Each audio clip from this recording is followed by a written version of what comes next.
Hello friends, welcome to maths one channel. நம்ம விகிதம் மற்றும் விகித சமம் இந்த டாப்பிக்கில் உள்ள ஸ்கூல் புக் கொஸ்டின் எல்லாத்துக்கும் ஆன்சர் பார்த்துட்டு இருக்கோம். இப்போ இந்த வீடியோ வந்து என்ன பார்க்க போகிறோம்னா 7th புக்கில் எடுத்துக்காட்டு 4.1 உள்ள கொஸ்டின் தான் பார்க்க போகிறோம். இப்போ இந்த கொஸ்டின் பார்த்தீங்கன்னா நேர் விகிதம், அடுத்த கொஸ்டின் பார்த்தீங்கன்னா எதிர் விகிதம். இந்த 2 கொஸ்டினையும் கற்றுக்கலாம். கொஸ்டின் பாருங்கள். 24 பென்சில்களை 6 குழந்தைகளுக்கு சமமாக பிரித்து கொடுக்கின்றனர். அதேபோல் கொடுத்தால் 18 குழந்தைகளுக்கு தேவையான பென்சில்களின் எண்ணிக்கை எவ்வளவு? கொஸ்டின் நல்லா புரிஞ்சுக்கோங்க. 24 பென்சிலை வந்து 6 குழந்தைகளுக்கு தராங்க. இதே மாதிரி கொடுத்தாங்கன்னா 18 குழந்தைகளுக்கு கொடுக்குற பென்சில்களின் எண்ணிக்கை எவ்வளோ அப்படின்னு கேட்டிருக்காங்க.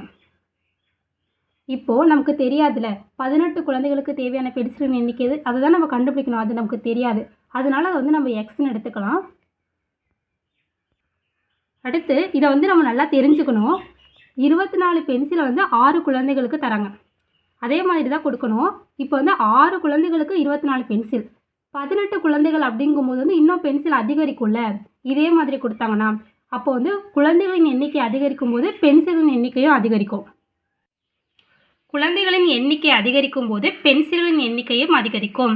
இப்போ இந்த 2 இடத்துலையும் அதிகரிக்கும்னு வருதா? அப்போ இது வந்து ஆகவே இவை வந்து நேர் விகிதத்தில் அமைந்துள்ளன.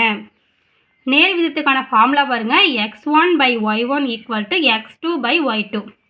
இப்போ ஃபஸ்ட் எடுத்துனா கொடுத்துருக்க கொஷின் நேர் விகிதமா எதிர் விகிதமா அப்படிங்கிறத கண்டுபிடிக்கணும். அதுக்கு வந்து ரெண்டும் ஒரே மாதிரி இருந்துச்சுன்னா அது வந்து நேர் விகிதம். இப்போ இது தெரிஞ்சிச்சுன்னா அதுக்கான ஃபார்முலா எடுத்து எழுதிடணும். இப்போது x1னா என்ன, x2னா என்ன அப்படிங்கிறது தெரியணும்ல. இப்போ நம்ம கொஷினில் கொடுத்துருக்காங்கல்ல குழந்தைகளின் எண்ணிக்கை அப்படிங்கிறத எக்ஸாக எடுத்துக்கலாம். குழந்தைகளின் எண்ணிக்கை அப்படிங்கிறதுல ஃபஸ்ட்டு 6 கொடுத்துருக்காங்கல்ல, 6, 18. அந்த 6 அப்படிங்கிறது x1, 18 அப்படிங்கிறது x2. பென்சில்களின் எண்ணிக்கை கொடுத்துருக்காங்களா, 24 அப்படிங்கிறது y1, எக்ஸ் இந்த பென்சில் எண்ணிக்கை தான் நம்ம கண்டுபிடிக்கணும். இந்த எக்ஸ்ன்னு எடுத்துருக்கோம்ல, அதான் y2ங்கிற இடத்துல போடணும். பாருங்கள், இப்போ x1 அப்படிங்கிற இடத்துல என்ன பண்ணணும்,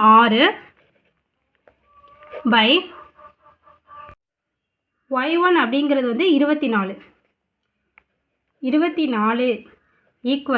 x2 அப்படிங்கிறது 18/y2 அப்படிங்கிறது x.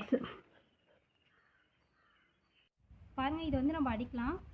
4 6 4 6 24.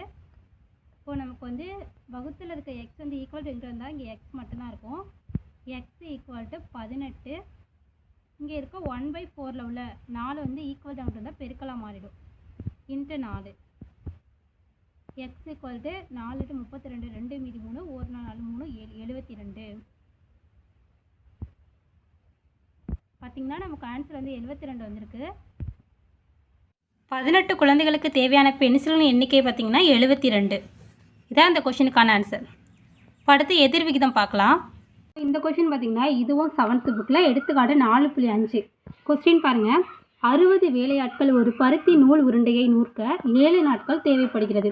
42 வேலையாட்கள் அதே வேலையை செய்து முடிக்க எத்தனை நாட்கள் ஆகும்? இப்போ நமக்கு வந்து கொஷின் எடுத்துக்காம பாருங்கள். 60 பேர் வந்து அந்த வேலையை 7 நாட்களில் முடிக்கிறாங்க. 42 பேர் வந்து அந்த வேலையை எத்தனை நாட்களில் முடிப்பாங்க அப்படின்னு கொஷின் கேட்டிருக்காங்க. 60 பேர் சேர்ந்தே 7 நாட்களில் முடிக்கிறாங்கன்னா 42 பேர் அப்படிங்கிறது அதை விட அதிகமான நாட்கள் தான் எடுத்துப்பாங்க. அதுதான் நான் எழுதியிருக்கேன். வேலையாட்களின் எண்ணிக்கை குறைவதால் நாட்களின் எண்ணிக்கை அதிகரிக்கிறது.